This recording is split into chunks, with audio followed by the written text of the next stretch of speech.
આજના વિડીયોમાં આપણે વાત કરવાના છે કે જે નેક્સ્ટ વીક છે, જે આજે મંગળવાર થયો છે, તો હવે ગોલ્ડ કઈ રીતે મૂવ કરી શકે એના વિશે આપણે થોડી ચર્ચા કરવાના છે.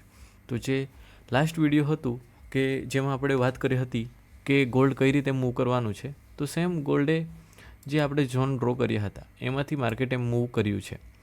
હું આઈ બટનમાં લિંક આપી દઈશ, તો ત્યાંથી તમે એ વિડીયો જોઈ શકો છો. તો અહીં જોઈએ તો આપણે જે લાસ્ટ વીકથી આપણે ડ્રો કરતા આવ્યા કે માર્કેટ અહીં આ જે સપ્લાય ઝોન છે એની અંદરથી રિએક્ટ કરતું છે.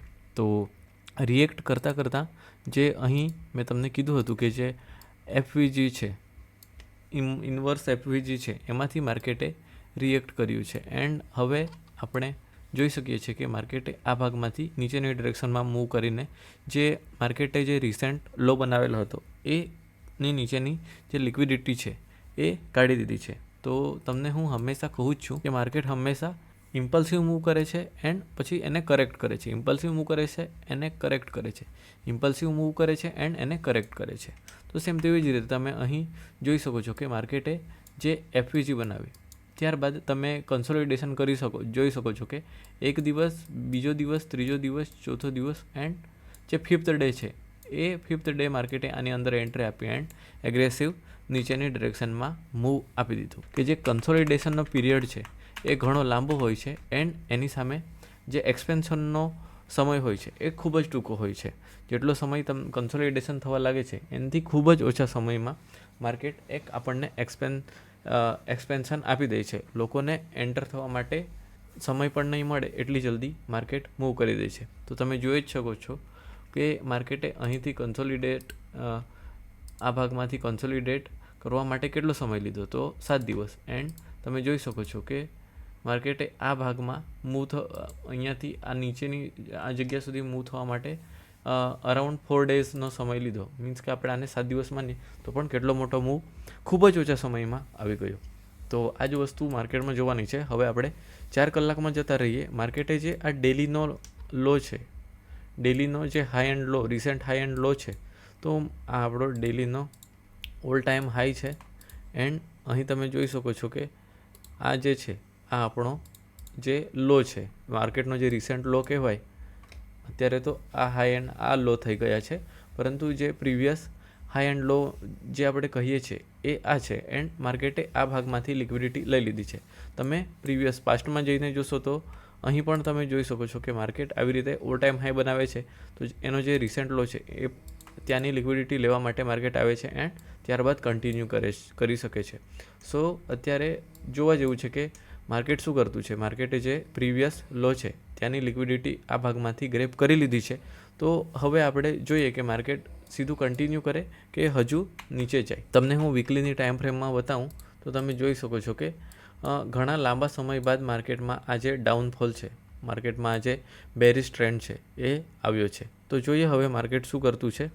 એન્ડ અહીંથી માર્કેટ રિટ્રેસ કરતું છે કે હજુ અહીંયાથી ઉપર જતું છે. તો હવે આપણે જતા રહીએ 4 કલાકની ટાઈમ ફ્રેમમાં કે ક્યારે આપણે બાઇંગનું વિચારવું જોઈએ. તમે જોઈ શકો છો કે અહીંથી માર્કેટે બ્રેક આપી, પછી ત્યારબાદ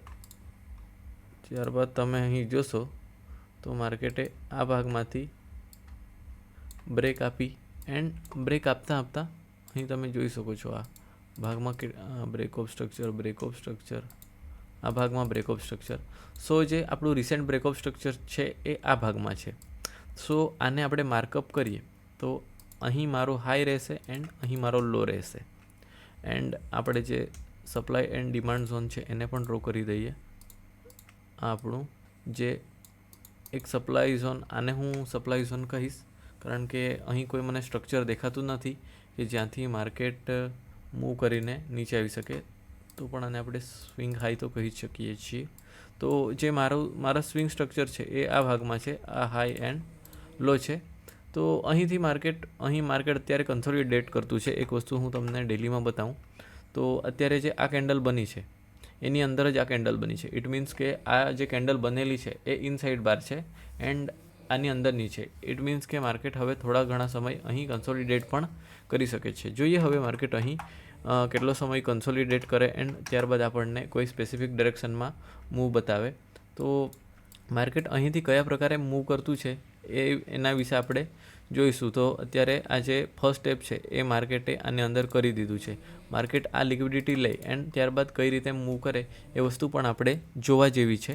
એન્ડ ત્યારબાદ જે આ માર્કેટ છે એ આને કઈ રીતે અહીં બ્રેક કરતું છે એ પ્રમાણે આપણે બાયના ટ્રેડ લઈશું. બાકી જો માર્કેટ અહીંથી આપણને પ્રોપર કન્ફર્મેશન આપે તો આપણે હજુ પણ જે ગોલ્ડને છે એ સેલ કરી શકીએ છીએ. કોઈકે કીધું જ છે કે જે પડતી છરી છે એને ક્યારે પકડવું જોઈએ નહીં. એનાથી શું થશે કે તમારા જ હાથમાં એ બેસશે. આ બી એક પડતી છરી જ છે અને જો તમે અહીંથી બાય કરવા લાગશો તો માર્કેટ પાછું આવી જશે એન્ડ આને બ્રેક કરી દેશે. અહીંથી બાય કરશો તો હજુ એ જ નીચે જતું રહેશે. વેટ કરો કે માર્કેટ એક આપણને પ્રોપર કન્ફર્મેશન આપે એન્ડ ત્યારબાદ એને બાય કરવાની ટ્રાય કરો. બાકી જે અત્યારે તમે જે ટ્રેડ કરતા છો એના કરતાં થોડું ઓછું રિસ્ક લઈને કામ કરો, કારણ કે અત્યારે માર્કેટ ખૂબ જ વોલેટાઇલ છે, જેના વિશે આપણે કાલના વિડીયોમાં પણ વાત કરી હતી. તો આ જ હતું એક નાનું વિડીયો. હોપ કે તમને ખ્યાલ આવેલો હશે. હું જો બાઇંગ કરવા માગું તો થોડું વેટ કરીશ કે આ જે સ્વિંગ પોઈન્ટ છે આ બ્રેક થાય ત્યારબાદ જ આપણને ખ્યાલ આવશે, કારણ કે આ ભાગમાં તો તમે જોઈ શકો છો કે આ સપ્લાય ઝોન છે. માર્કેટ ઇઝીલી આ ઝોનમાં જઈને અહીંથી આપણને કન્ફર્મેશન આપીને નીચે હજુ જઈ શકે છે. તો હોપ કે તમને આ આજનો વિડીયો છે એ ઇન્ફોર્મેટિવ લાગ્યું હોય. જો તમને વિડીયો ઇન્ફોર્મેટિવ લાગ્યો હોય તો વિડીયોને લાઇક કરજો, ચેનલને સબસ્ક્રાઈબ કરજો. બાકી મળીએ એક નવા વિડીયોમાં. Thank you.